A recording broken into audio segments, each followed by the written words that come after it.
Good afternoon. Everyone is a leader. Leadership is the act of influencing others, the act of impacting others. So if you have to impact others, then you're a leader. Whether you're an informal leader or a formal leader, that's what you're here for. I'm Mandy Flint, this is Elisabet Hearn. And as Sophie was just saying, it's not about being alone, it's about working together. So Elisabet and I have worked together for many years and collaborated for many years, and we gain great inspiration from working together and collaborating together. And what we do is we write books together, and we're leadership strategists. So we basically look at what's going on in the world around us, and therefore what's the effect and the impact that it's going to have on leadership, on us as wanting to gain and get better in whatever way we want to, whatever that means, however we want to do that. So we're going to talk to you about this topic for the next sort of 15, 20 minutes. So we always like this one, who's had a really positive impact on you? And start thinking about who is it that's had that really positive impact. So I think of myself and I think of who's had a really positive impact on me. And I think of, in all different spheres, in all different parts of my life, people have had many, many impacts on me. Sophie just had an impact on me there, just thinking about becoming a bit more of an activist than I currently am, so I'm going to kick out a bit more than I have been. So that's had an impact on me. But the positive impact of a leader is I had a great leader who I worked for many years. And what was it that he did that made me feel that way? And it happened to be a he. I've got many female examples, but this one happened to be. And the impact he had on me was that he used to make you feel like you were the most important thing right there, right then. And he could talk to a room full of people, but it felt like he was talking to me. And when I was with him, he was a really busy guy. He had lots of things he could be doing. But when I was with him, he made me feel like I was the only person that mattered. He made me feel like, and how did he do that? What was it in his behaviors? So number one, he would kind of put his phone down. And so many, in this busy world that we operate in, he didn't have his phone in his hand. Like, yeah, I'm really listening to you. I'm honestly listening. I really am listening. Yeah, I'm really intrigued by what you say.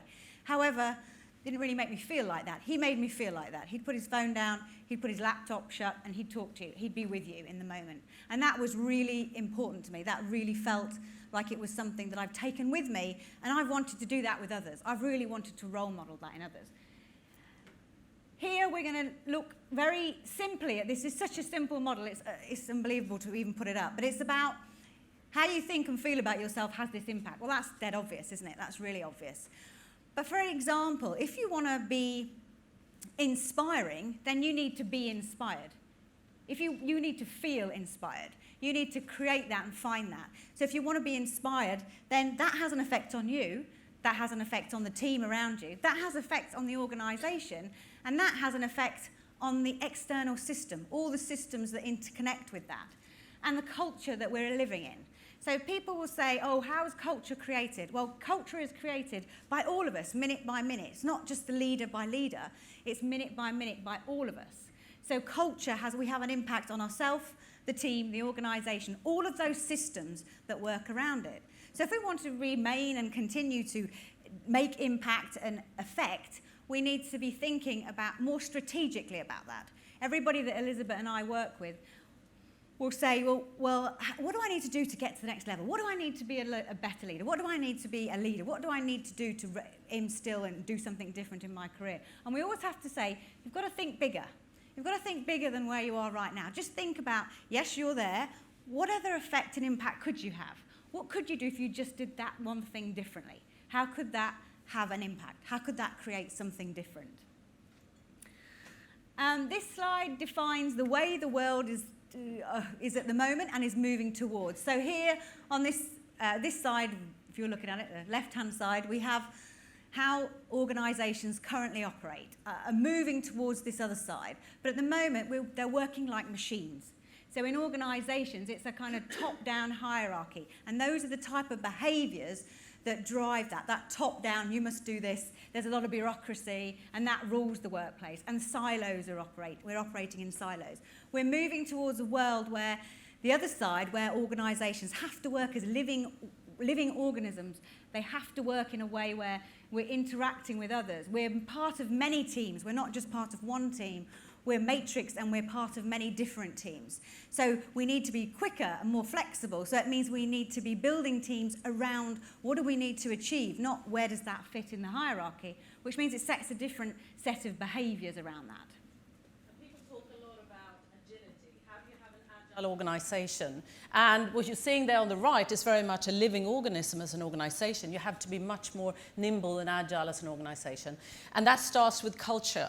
What kind of culture do you have as an organization? And it's one of those words, that's one of those massive big suitcase words that can mean all sorts of things. And people sometimes don't want to touch culture because they're thinking it's just too vague and fluffy. There's nothing vague and fluffy about culture at all, because culture gobbles up everything in its way. It doesn't matter what great strategies you have, how many good plans. Strategy will scupper anything if it's not in line with what you're doing. Then that's why leadership is so important. So we find this all the time, that as individuals, as leaders, you are shaping the culture all the time. Now imagine a CEO who talks about the importance of transparency. We have to be transparent, we have to be honest, we have to share everything. And then this CEO goes behind the back of some of his executives and just shares certain information with some of the favorites. Now what does that create? It creates executives that are fearful and thinking, you know what? Ooh, clearly transparency is not the thing. I'm going to have to be a little bit more careful with what I actually share. So they in turn, into their teams, create much more of a, yeah, I'm just sharing a little bit here. And what do you get? You get a culture where there is no transparency, and there's actually disengagement, because people are thinking they don't actually do what they say they're going to do. On the other hand, imagine a CEO or a leader who says, you know what? I value you. I value the whole you, not just you at work. I want you to be able to have great work-life balance. And then that leader also rewards people who work smarter rather than those who work longer. Too many organizations just say, oh, you've worked all hours, here you go, here you get a little bit of a bonus, a reward. And then that makes everyone do it that way. And that's not going to lead to work-life balance.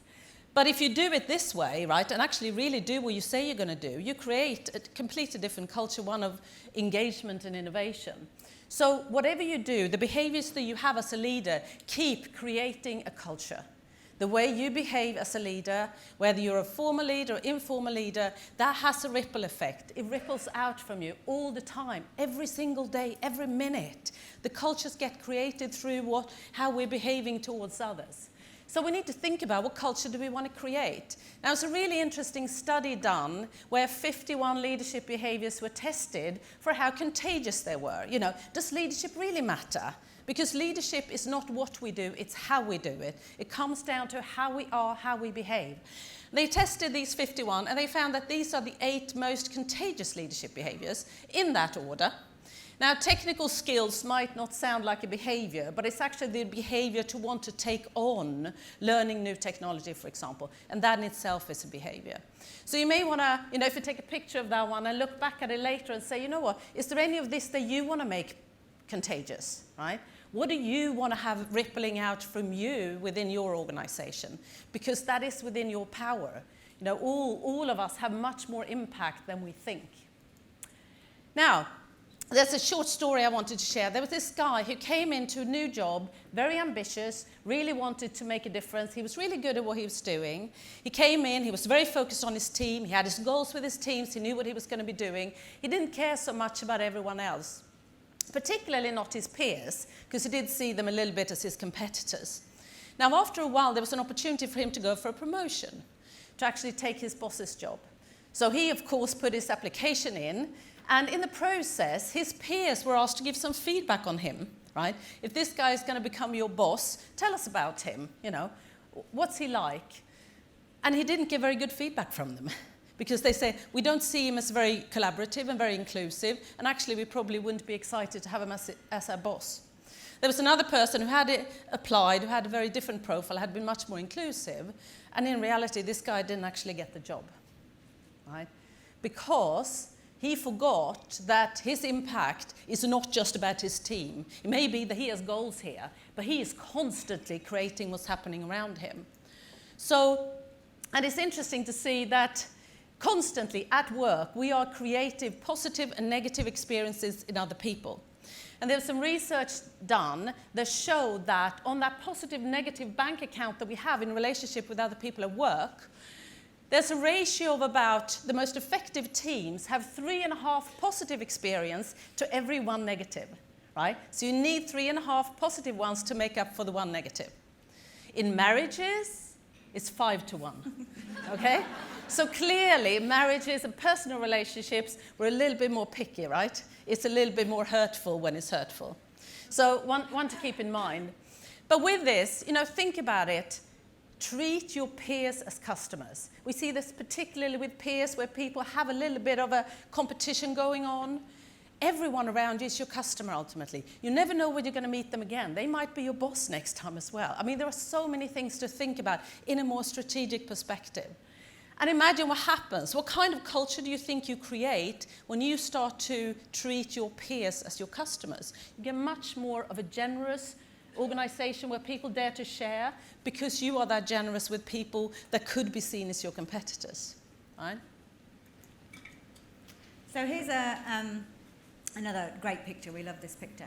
Elisabet and I were at a session recently talking to a group of leaders who would be wanting to be leaders. And we hadn't met the senior leader of this particular team. It was about 150 people. And I said to Elisabet, we haven't met this guy. We haven't met him. So what do we do? How are we going to know? How are we going to know it's him? How are we going to know?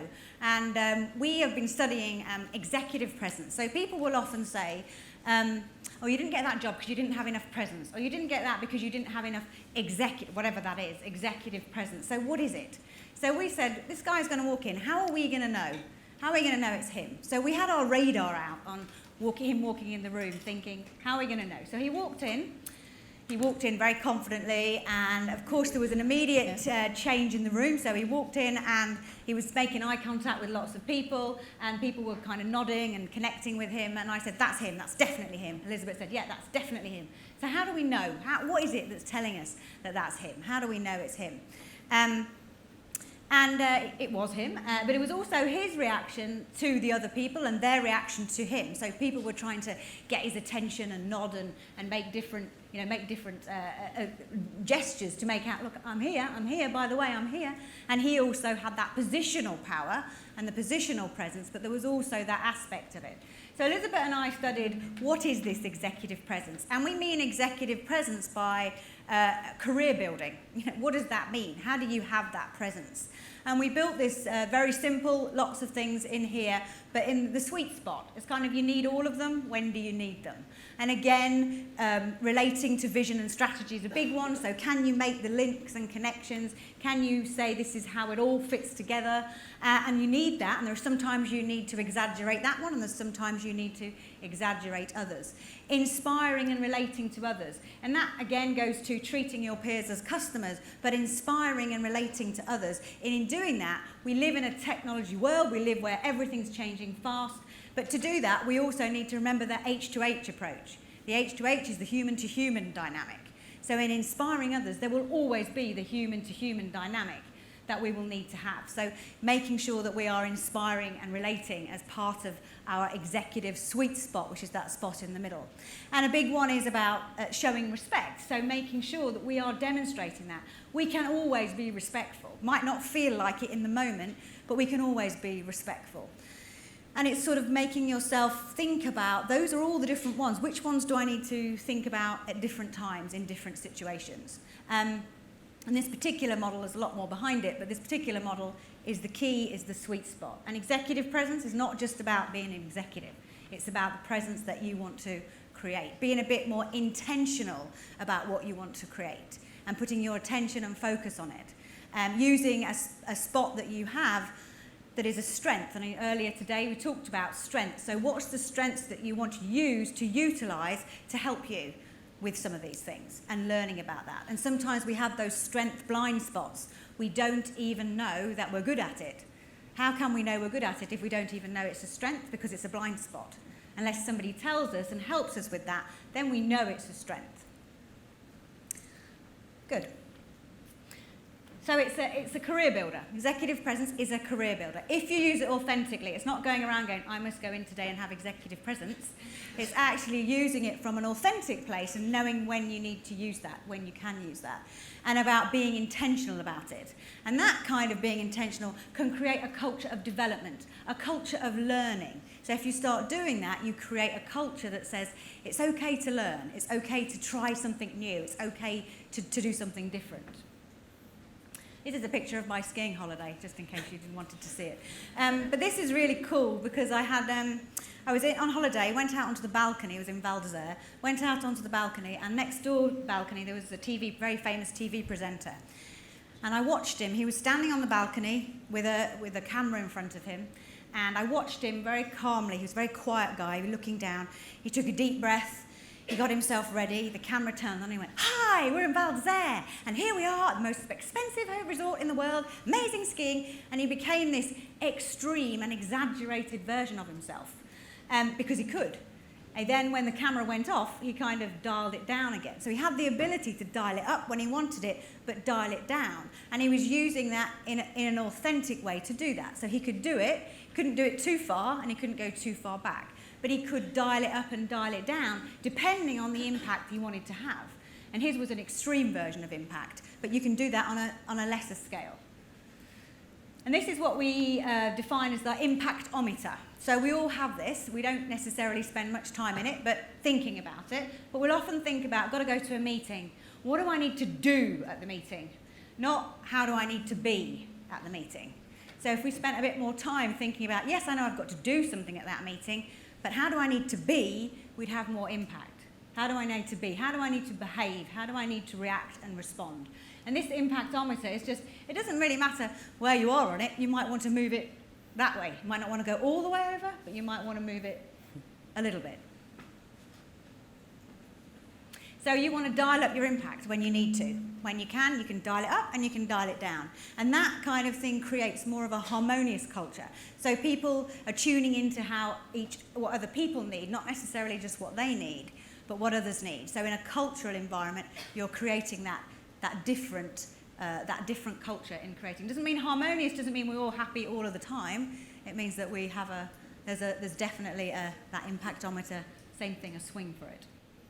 Yeah, and it comes back to the whole idea of always knowing that we're always creating an experience in other people, and that experience will ripple out in its own right. So it's that awareness that we are constantly creating something. What is it? What is it that we're creating? And everyone is a leader, right? We keep saying this all the time, but everyone's a leader. Leadership is not a positional thing. It might be, but in reality, being out there, impacting other people means that you are a leader, whether you have that as a job role or not. And think about it, who are the people around you that are important? Who are your stakeholders? The people that you are dependent on in some way to be able to do what you want to do, to have an impact. And those that have an impact on you as well. Think about them. Who are the stakeholders around you that you want to have greater impact on? Is it your boss? Is it your peers? Is it those people that report to you? Is it the external world? Is it your customer? Who knows? But look around, right? Because you have all of those. Be strategic about it, because we always have an impact. And the question is, do we want to leave it to chance, or do we actually want to take control of it and actually harness it in some way? As long as it's authentic, again, if it's not done authentic, it doesn't work. And then the impact isn't as impactful. Because if you think about it, the culture is so important. We create a culture around us in our personal lives, at work. What culture do we want to create? It is created leader by leader, and we are all leaders. And if you think about it, the impact that you have becomes your legacy. We're thinking about it from an activist point of view. What am I creating in a longer perspective? What do I want to happen next? Imagine going to your next job, for example. What do you want people to say about you at the place you left? Right? That's ultimately your legacy. It's what you are remembered by. If there were history books written about you, what would they say? Or Greta Thunberg, as you mentioned, right? Certain people have obviously creating a legacy, but we all are. Right? So if we can think about that, that's a great way to take control. Now, I want to wrap up by saying that Mandy's in my third book that came out just a month ago. it's all about impact. So we really looked at it from a point of view, how do you create impact then? How does that actually happen? Because it is such a big word. And we've created a book that's in 3 parts that talks about impact generally, what is it? And we've got a second part where we're looking at, okay, if I really want to have a greater impact on my peers, that's the chapter to read. Or if I want to have impact on our board of directors, this is the one I need to look at. And then we had a third part that's really about, if I want to drive a specific outcome, I want to drive change in my organization, I want to drive sustainability, how do I do that? So there's some roadmap in there that you can work through to really create that kind of impact. So I wanted to share that because we do have some of those books with us today. So if you're interested in impact, if you really want to look at it from a practical, tactical, and strategic point of view, then come and check it out, right? So with that, thank you all so much, and wishing you great impact. Great. You're faster.